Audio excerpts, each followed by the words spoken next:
எழுத்தாளர் ஜா. ராஜகோபாலன் அவர்களின் கட்டுரை பின்னும் ஆளும் செய்வன். வாசிப்பவர் உமா ரமேஷ் பாபு. 12ஆம் வயதில் திருப்பாவை வழியே அறிமுகமாகிறாள் கோதை எனும் ஆண்டாள் எனும் நாச்சியார். ஊரிலுள்ள பெரிய கோவிலில் மார்கழி மாதம் காலை மாலையில் திருப்பாவை திருவம்பாவை பாடல்கள் பயிற்றுவிக்கப்படும். ஆர்வமுடைய பள்ளி மாணவர்கள் வந்து கலந்து கொள்ளலாம்.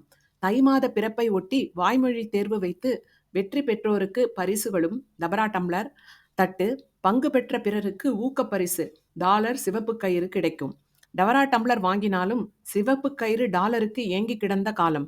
பின்னே டவரா டம்ளரையா பள்ளிக்கு எடுத்து எல்லோரிடமும் காட்டி பெருமை பீற்ற முடியும்?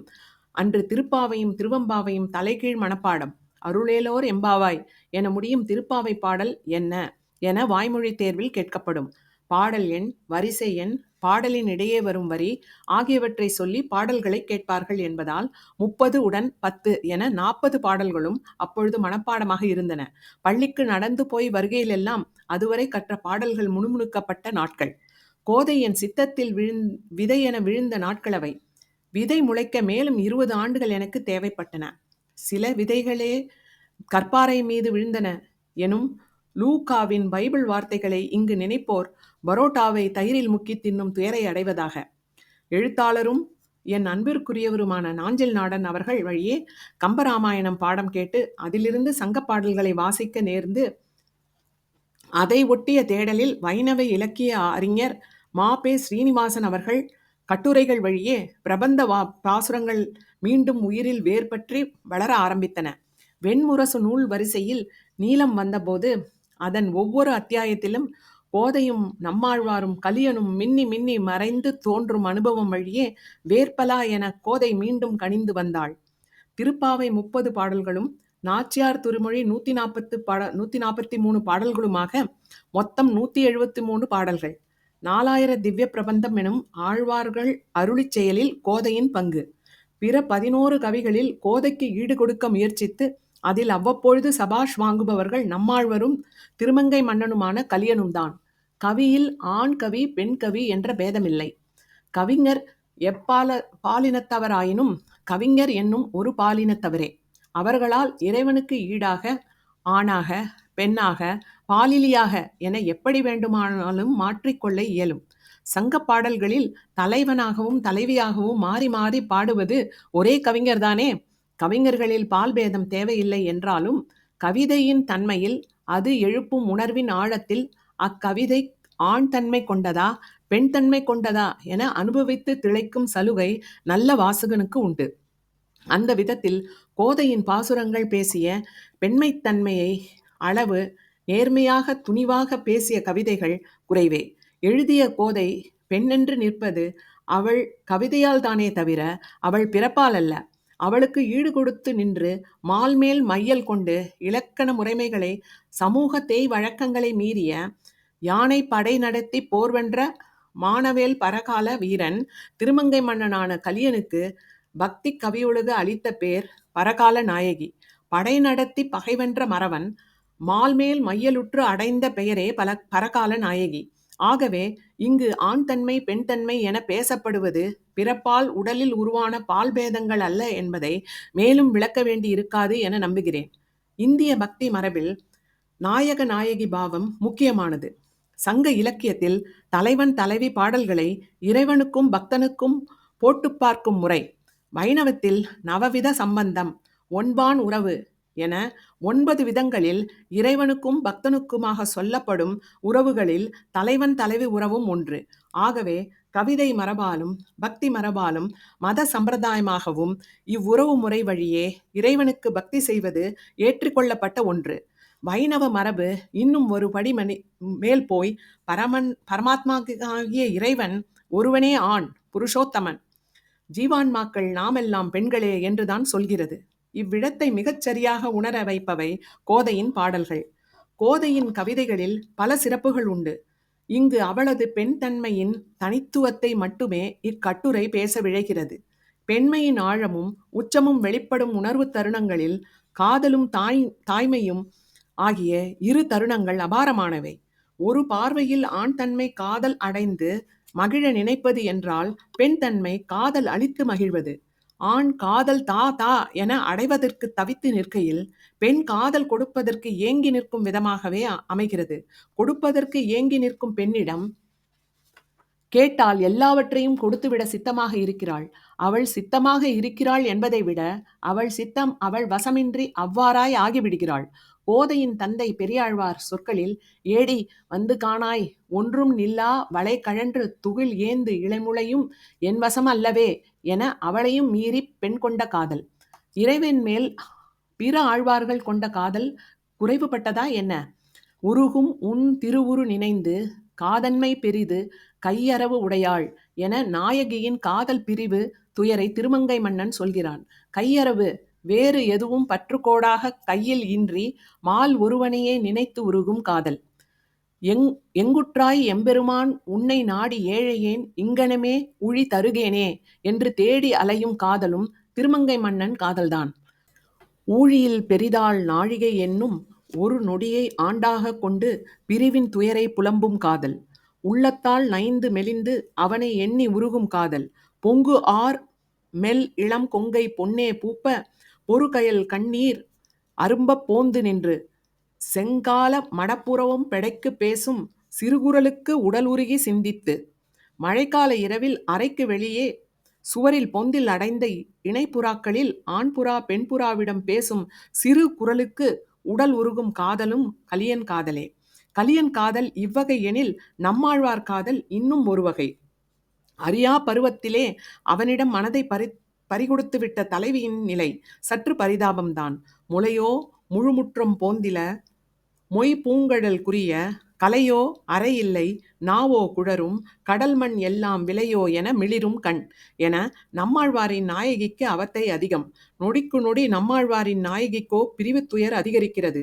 இது ஓர் கல்குள் ஆயிரம் ஊழிகளே என புலம்பும் அவள் உறக்கமின்றி கழிவது ஓர் காதல் உற்றார்க்கும் உண்டோ கண்கள் துஞ்சுதலே என கேட்கிறாள். போதாதற்கு கண்ணீர் மல்க உள்ளம் மல்க எவ்வுயர்க்கும் கண்ணீர் மிக கலங்கி கைதொழும் என உருகும் நாயகியின் கண்ணீர் சாதாரணமல்ல. முலைமலை மேல் நிற்கும் ஆறுகளாய் மழை கண்ண நீர் திருமால் கொடியான் என்று சொல்லி வழியும் கண்ணீர். ஆறு போல என்பது போதாமல் நம்மாழ்வார் நாயகியின் அழுகையோ கடல் கொண்ட கண்ணீர் அருவி செய்யா நிற்கும் காரிகையே என இறங்கும் அளவுக்கு அழுகை. அதற்கு பலனின்றி போக போகு நம்பி உன்னை தாமரை புரை கண் இணையும் செவ்வாய் முறுவலும் ஆகுலங்கள் செய்ய அழிதற்கே நோற்றோம் யாம் என்று தன்னையே தான் நொந்து கொள்ளல்.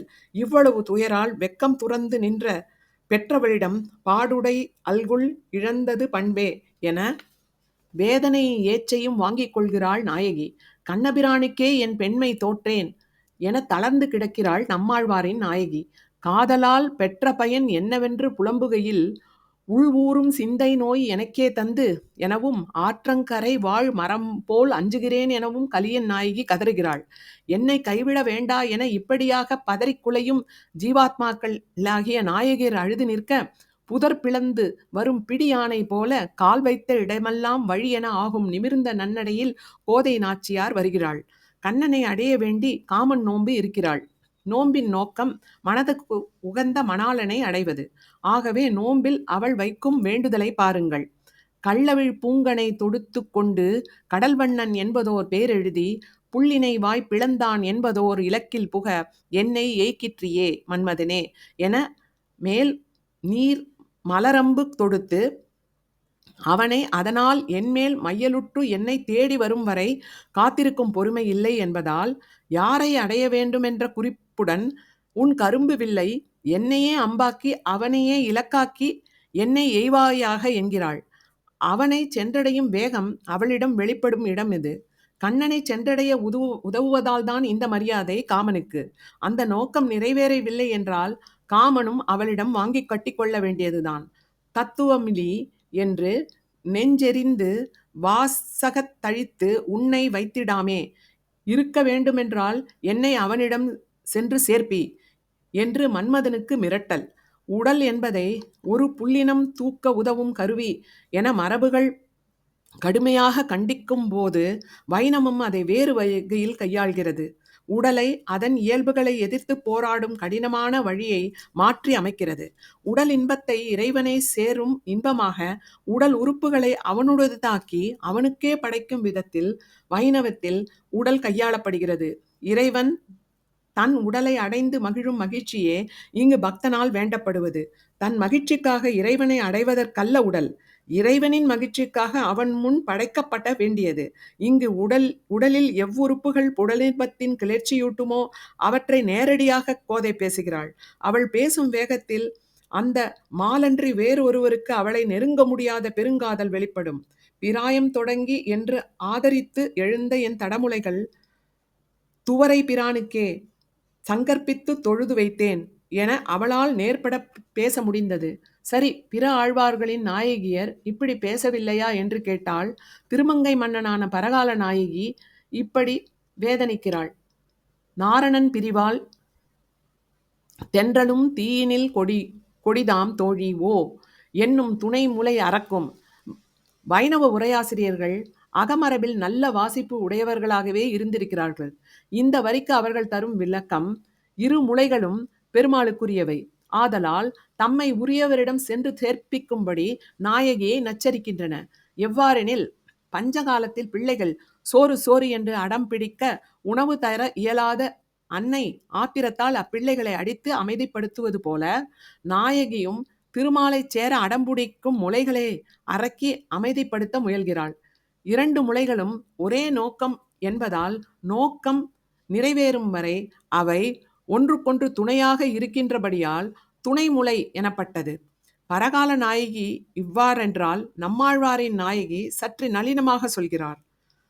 கான் பெரும் தோற்றத்து என் காக்குத்த நம்பிக்கு என் புன் புனை மென் முலை தோற்றது பொற்பே என நம்மாழ்வார் நாயகி போராடி வெக்கம் விடுகிறாள். ஆனால் கோதைக்கு இப்படியான வேதனையோ தோல்வியோ இல்லை. தொழுது வைத்தேன் என்பதோடு பிராயம் தொடங்கும் போதே என்பதையும் சேர்த்தே சொல்கிறாள்.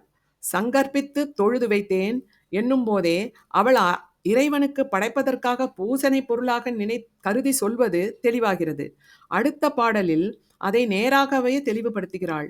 ஊனிடை ஆழி சங்கம் முத்தமர்க்கென்று உன்னித்து எழுந்த என் தடமுலைகள் மானிடருக்கு என்று பேச்சுப்படில் வாழக்கிலேன் கண்டாய் என தன் உடல் யாருக்கானது என்பதையும் வேறொருவருக்கு இடமில்லை என்பதையும் வலியுறுத்துகிறாள். அவன் முகத்து அன்றி விழியேன் என்று செங்கச்சு கொண்டு கண் ஆடை ஆர்த்து சிறு மானிடவரை காணில் நானும் கொங்கை தலமிவை நோக்கி காணீர் கோவிந்தனுக்கல்லால் வாயில் புகா. மானிடரை கண்டால் நாணி தலைக்குடியும் அவள் முலைக்கண் நாராயணன் முகத்தில் விழிப்பதற்கே கண்மலரும். சிறு மானிடரும் அல்லா அவள் உடல் அவளே சொல்வது போல் கோவிந்தனுக்கல்லால் வாயில் புகா. மரபான சிலர் கோதையின் இவ்வரிகளால் பதற்றம் அடைவது இயல்பே. வாயில் என்பது பரமபத வாசலை குறிக்கும், கொங்கை என்பது நெஞ்சத்தை குறிக்கும் என்றெல்லாம் அவை நாகரிகம் ஏற்றி சொல்வதுண்டு. ஆனால் கோதையின் கவிதை மானுடரை சிறு மானிடர் என்கிறது. அவள் கவிதை சுமப்பது மானுடனால் ஆள முடியாத பெருங்காதல். மாளா அப்பெருங்காதல் முன்பு மானிடர் சிறு மானிடர் மட்டுமல்ல, வேள்வியில் புகும் நரியும் கூட. உடலை துறப்பது என்பது வேறு, உடலை இறைவனுக்குரியதாக ஆக்கி அவனுக்கு படைப்பது என்பது வேறு. காரைக்கால் அம்மையும் அக்கம்மாதேவியும் உணர்ந்து சுமந்த அப்பெருங்காதல் கோதையிடமும் நிறைந்து கிடக்கிறது. நம் உள்ளம் கவர்ந்த ஒருவனுக்கு மானிட பெண் உணவு படைக்கிறாள். அவனுக்கு பிடித்த உணவு வகைகளை சமைத்து பரிமாறுகிறாள். எவ்வளவு சமைத்து கொடுப்பாள்? அவள் அன்பின் அளவு என கொண்டால் இலை நிறைய வயிறு நிறைய பரிமாறுவாளா? நாச்சியார் என்பது தமிழ் மரபில் அரச குடும்ப பெண்களை குறிக்கும் சொல். குறிப்பாக தென் தமிழக பாளைய ஜமீன் மன்னர் குடும்ப பெண்களுக்கு பெயரின் பின்னோட்டாக வரும் சொல். கோதை ஏன் நாச்சியார் என்று கேட்டாள். அவள் தனது உள்ளம் கவர்ந்த திருமாலிருஞ்சோலை அழகர் பிரானுக்கு அமுது படைக்கும் அழகில் தெரியும். நாரும் நரும் பொழில் மாலிருஞ்சோலை நம்பிக்கு நான் 100 தடாவில் வெண்ணெய் வாய் நேர்ந்து பராவி வைத்தேன், 100 தடா நிறைத்த அக்கார வடிசில் சொன்னேன், ஏறு திருவுடையான் இங்கு வந்து இவை கொள்ளுங்களோ. தடா என்பது வாயகன்ற பெரிய பாத்திரம், அண்டா, டேக்ஸா என்று சொல்லப்படுபவற்றை உதாரணமாக கொள்ளலாம். அழகன் விரும்பி உண்ணும் பதார்த்தம் என்றால் அழகருக்கு ஆண்டாள் வெண்ணெய் படைக்கிறாள். எவ்வளவு படைக்கிறாள்? 100 தடா நிறைய, அதுவும் எப்படி? வாய் நேர்ந்து பராவி விளிம்பு வரை நிறைத்து அதன் மேலும் குவித்து இருக்குமாறு. இது போதாதென்று அடுத்ததாக அவனுக்கு பிடித்த அக்கார அடிசில், அதுவும் 100 தடா நிறைய சொல்லியிருக்கிறாள். நம்மை அவள் சிறுமானிடர் என்று சொல்வதில் பொருத்தமில்லாமல் இல்லை. நாம் எவ்வளவு அன்பில் ஒருவருக்கு உணவு படைத்தாலும் இப்படி 100 தடா வழிய வழிய கற்பனையிலாவது கொடுத்திருப்போமா? ஒரு இலை நிறைய என்பதை தாண்டி பரிமாறத் தெரியாத நாம் சிறு மானிடரே. கோதை அன்னம் படைக்கும் இந்த இடத்தில் அரசி என விளங்குகிறார். உலகையே உண்ணும் பெருவயிறுடையனுக்கு அமுது படைக்கிறோம் என்ற உணர்வு அவளை இப்படி படைக்கச் செய்கிறது. இதுவரை இறைவனை வணங்கி அனைவரும் அவனிடம் பலவற்றை கேட்டவாறு இருக்க, கோதைதான் அவனுக்கே அள்ளி அள்ளி கொடுக்கிறாள். தான் கொடுப்பதை மட்டுமே பேசும் பெருமனம் அவளுடையது. நாச்சியார் இப்படி தருவதை ஒரு முறை மட்டும் சொல்பவள் அல்ல என்பதை அடுத்த பாடல் சொல்லும். இங்கு வந்து இத்தனையும் அமுது செய்திட பெறில் நான் ஒன்று 100,000 கொடுத்து பின்னும் ஆளும் செய்வன். தென்றல் மனம் கமழும் திருமாலிருஞ்சோலை தன்னுள் நின்ற பிரான் அடியேன் மனத்தே வந்து நேர்படிலே. தான் படைக்கும் அமுதை அவன் வந்து ஏற்றுக்கொள்வான் எனில் அடுத்தடுத்து அவள் தருவதாக சொல்வது 1, 100, 1000 என பெருகிக் கொண்டே செல்கிறது. 1, 2, 3 என்று கூட்டல் கணக்கில் சொன்னால் கூடிக்கொண்டே சொல்லலாம். இவளோ அவனுக்கு கொடுப்பதை 100, 1, 100, 1000 என்ற பெருக்கத்தில் ஏற்றி செல்கிறாள். தான் கொண்ட பெருங்காதலால் கொடுப்பதில் குறைந்த அளவறியாதவளாக யானைக்கும் கவளமிடும் பாகன் போல் அள்ளித் தந்தாலும் கொடுப்பதை மனம் நிறையாதவளாக இருக்கிறாள். 1000 கொடுத்தாலும் அவையும் காலத்தின் கணக்கிற்குள் வந்துவிடும் என்பதால் அவள் சொல்லும் ஒருவரி பின்னும் ஆளும் செய்வன். அதாவது 1000 எத்தனை கொடுத்த பின்னரும் அவனுக்கு ஆட்பட்டு தொடர்ந்து காலம்தோறும் இவற்றை தினமும் செய்து வருவேன் என்கிறாள். அவள் அள்ளி வழங்குவது 1 நாள் 2 நாள் கணக்கல்ல, வாழும் காலம் முழுவதும் அவனுக்கே ஆட்பட்டு அவனுக்கு கொடுத்து கொண்டே இருப்பேன் என்கிறாள். பெறுவதை குறித்து சிறு கோரிக்கையும் இல்லை. அற்பத்தனங்கள் அணுக முடியா அரசி அவள். கடைசி வரியை அவள் சொல்லும் அழகு அவள் நாச்சியார் என்பதை உறுதிப்படுத்தும். திருமால் இருஞ்சோலை தன்னுள் நின்ற பிரான் அடியேன் மனத்தே வந்து நேர்படிலே. அவள் 1000 கொடுத்தும் எப்பொழுதும் கொடுப்பதற்காக ஆள் செய்வதும் நடக்க வேண்டுமெனில் அழகர் தானே அவரே வந்து அவள் மனத்தில் நேர்பட வேண்டும். ஆம், அவன்தான் அவளிடம் வந்து சேர வேண்டும். அப்படி வந்தால் அவள் அளிப்பதைப் போல வேறொராளால் அவனுக்கு அளித்துவிட இயலும். தூது அனுப்பும் தலைவியர் தலைவனிடம் தூதாக சொல்லும் தூதுவர்களிடம் நயந்து பேசி தன் நிலையை குறித்து அவனிடம் அழுத்தமாக சொல்ல வேண்டும் என கேட்பது வழக்கம். ஆனால் ஆண்டாளிடம் அப்படி ஒரு இறங்கும் நிலை கிடையாது. பொழில்வாழ் குயிலே குறிகொண்டு இது நீ கேள். சங்கொடு சக்கரத்தான் வர கூவுதல் பொன்வளை கொண்டு தருதல் இங்குள்ள காவினில் வாழ்க கருதில் இரண்டது ஒன்றேல் திண்ணம் வேண்டும். தூது செல்லும் குயிலுக்கு மிரட்டல். குயிலே, நீ தொடர்ந்து வாழ வேண்டும் என்று நினைத்தால் அவன் இங்கு வரும்படி செய். அல்லது அவன் என்னை ஏற்கும் அடையாளமாக அவனால் தரப்படும் பொன் வளையல்களை வாங்கி வா. 2இல் 1 உறுதியாக நடக்க வேண்டும். இல்லாவிட்டால் நீ இங்கே வாழ முடியாது என்கிறாள். இன்று நாராயணனை வரக்கூவாயேல் இங்குத்தை நின்றும் துறப்பன். அவன் இன்று இங்கு வரும்படி நீ கூவவில்லையானால் உன்னை இங்கிருந்து துரைத்து விடுவேன் என்னும் ஆணை கோதையின் காதலிலிருந்து பிறப்பது. அக்காதலால் மிரட்டப்படும் புண்ணியம் பெற்றது குயில் மட்டுமல்ல, காதலின் தலைவனான திருமாலுக்கும் அந்த மிரட்டல் உண்டு. சிறுகுயிலே, திருமாலை ஆங்கு விரைந்து ஒல்லை கூக்கிற்றியாகில் அவனை நான் செய்வன காணே. குயிலே, நீ மட்டும் அவனை கூவி அழைத்து இங்கே உடனே வருமாறு கூவினால் அவன் வந்தவுடன் அவனை என்ன செய்ய போகிறேன் என நீயும் பார் என அவள் காட்டும் உணர்வு பெருங்காதலின் விரகம் தாபம் போல கோபமும் உண்டு என்கிறது.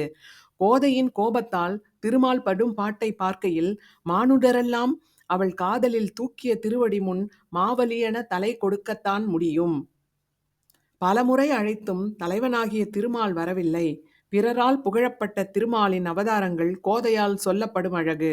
உண்ணாது உறங்காது ஒலிகடலை ஊடறுத்து பெண்ணாக்கை யாப்புண்டு தாமுற்ற பேதெல்லாம் உணவு உண்ணாமல் உறங்காமல் அலை ஒலிக்கின்ற கடலுக்கு குறுக்கே அறுத்து அணை கட்டி பெண்ணாகிய சீதையின் உடல் மீது விருப்பம் கொண்டு அதற்கு கட்டுப்பட்டு தாமுற்ற பேத நிலை என ராமாவதாரம் கோதையால் கோபத்தில் புகழப்படுகிறது. விரும்பும் தன்னை வந்து சேராமல் இருக்கும் திருமால் அன்று சீதையை பெரும் முயற்சியால் தேடிப்போன கோபத்தால் சீதாராமனும் பெண் ஆக்கை யாப்புண்டவனாகிறான். பாசி தூர்த்து கிடந்த பாமரகட்கு பண்டொரு நாள் மாசு உடம்பில் நீர் வார மானமிலா பன்றியாம்.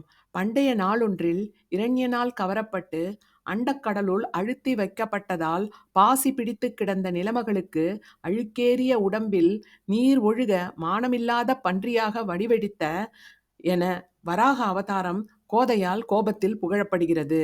எண்ணற்கு அரிய ஓர் ஏனம் ஆகி என்று பெரியாழ்வாரும் ஏறார் உருவத்து ஏனமாய் என்று பரகால நாயகியாலும் இன்னும் பலவகையில் புகழ்ந்தெட்டப்படும் வராக அவதாரம்தான் தன்னை வந்து சேராத கோபத்தால் ஆண்டாளால் மானமிலா பன்றியாக ஆகிறது. கோதை கொண்ட காதலில் கோபம் மட்டுமல்ல, அவன் மேல் அவள் கொண்ட தாபத்தையும் பார்க்கலாம். காத்திருப்பதினால் தான் படும் அவஸ்தையை, அவள் உயிர் உண்ணும் விரகத்தை கோதையின் வரிகளில் உயர்ந்த கவித்திறனுடன் வெளிப்படுகின்றன. வைணவத்தில் சரணாகதி தத்துவம் மிகவும் முக்கியமாக பேசப்படுவது. சரணாகதி என்னும் தஞ்சத்திற்கு ஒரே இடம் திருமாலின் திருவடி மட்டுமே. அது அனன்ய கதித்துவம், அதாவது அவனன்றி வேறு சரண் இல்லை எனப்படுவது சரணாகதியின் லட்சணங்களில் ஒன்று. மற்றுமொரு லட்சணம் ஆகின்சன்யம் எனப்படுவது, அதாவது வேறு பொருள்கள் தனக்கென்று எதுவும் இல்லாமலும் பிற முறைகள் இல்லாமலும் எதுவும் கையில் இல்லாமல் அவன் ஒருவனே வழி என்று இலக்கொன்றும் ஒப்பி முயல்வது. வைணவ உரையாடலில் கை முதலாவது எதுவுமில்லை எனப்படும். பரகால நாயகியின் கையறவு உடையாள் என்னும் வரி இதை குறிப்பது என இப்பொழுது புரிந்திருக்கும். இந்த சரணாகதியின் லட்சணங்களை தலைவனுக்கு தன்னை ஒப்பு கொடுத்த தலைவியின் நிலையாக்கி கோதை பாடும் சில பாசுர வழிகள். மழையே மழையே மண்புறம் பூசி உள்ளாய் நின்று மெழுகூற்றினார் போல் ஊற்றுநல் வெங்கடத்து உள் நின்ற அழகர் பிரான் தம்மை என் நெஞ்சத்து அகப்பட தழுவி நின்று என்னை தைத்து கொண்டு ஊற்றமும் வல்லையே.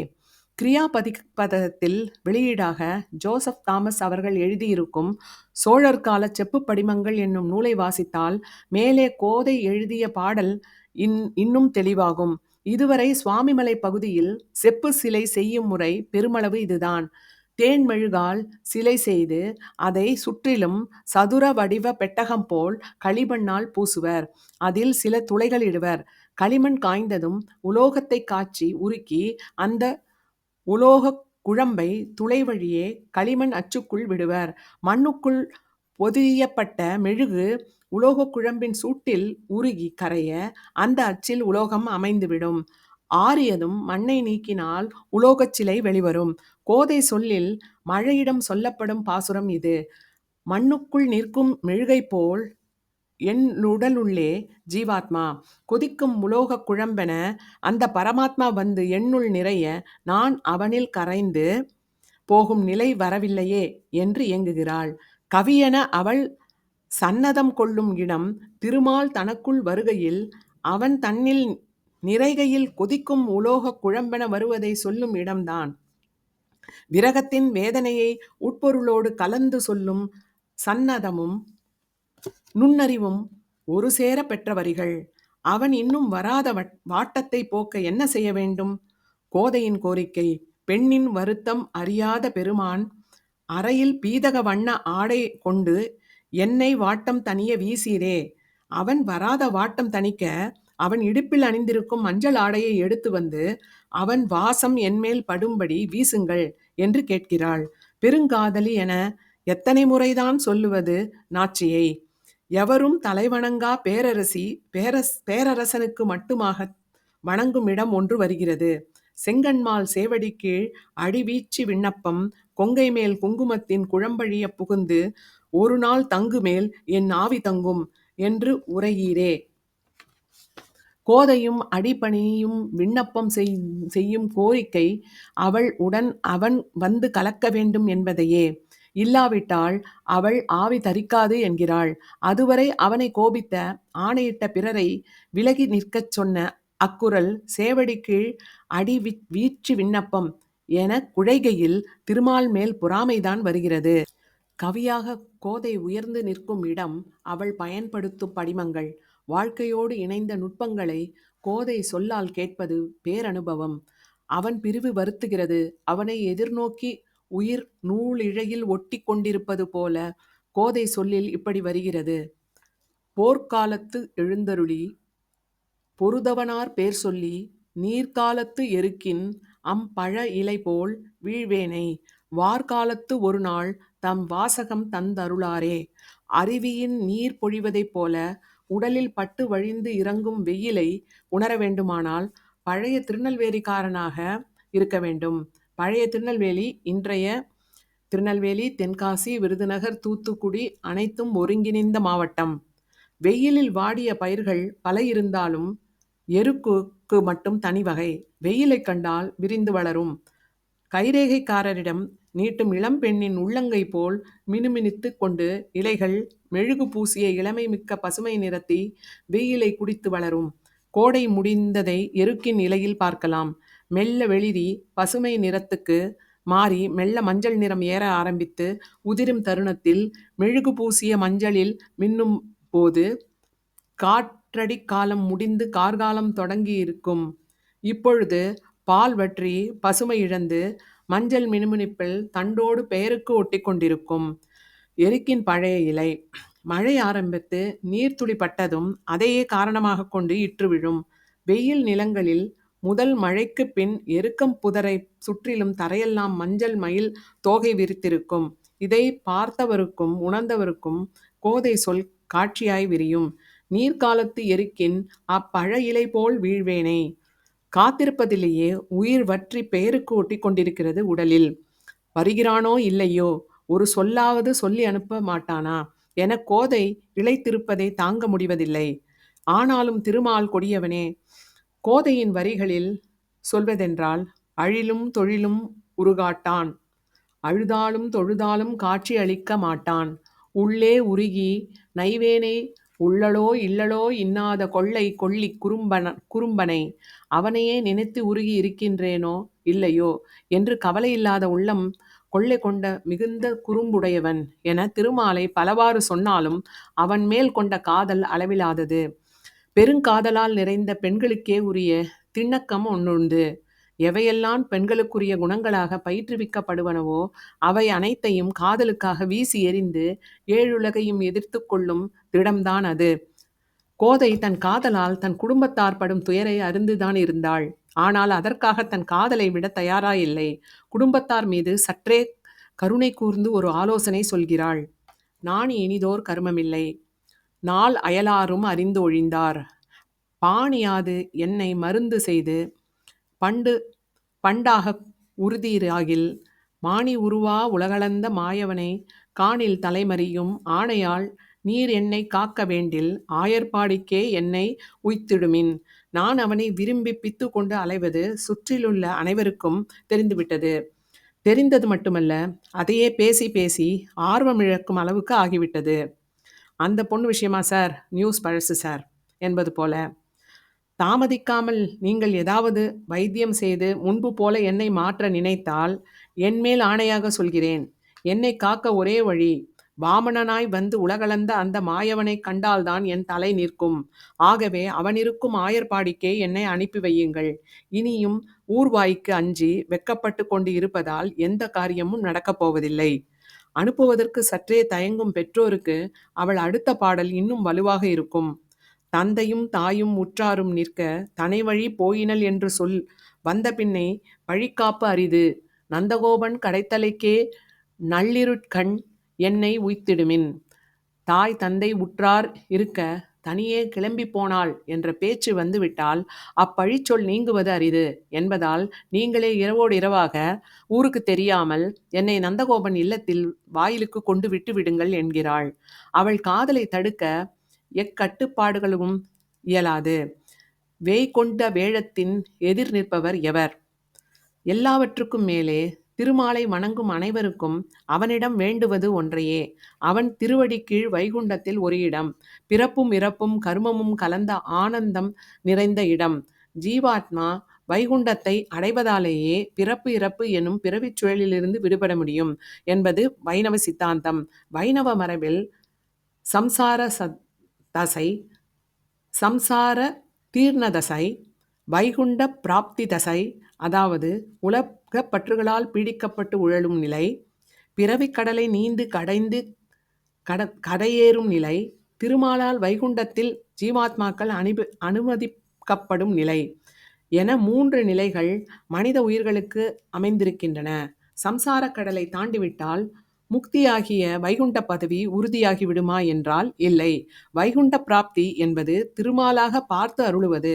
ஆகவேதான் கோதையின் தந்தையாகிய பெரியாழ்வார் அக்கரை எனும் அனந்த கடலுள் அழுந்தி உன் பேரருளால் இக்கரை ஏறி இளைத்திருந்தேனே அஞ்சேல் என்று ஒரு கை கவியாய் என கடலை கடந்த பின்னும் இளைத்து நின்று திருமாலின் ஒரு கை அசையாவது காட்டி அருள் என கேட்கிறாய். பிறவி குறித்து அஞ்சும் பக்தர்களில் தொண்டரடி பொழியாழ்வார் பிறவியை மறுப்பதற்கான காரணங்களை தெளிவாக சொல்கிறார்.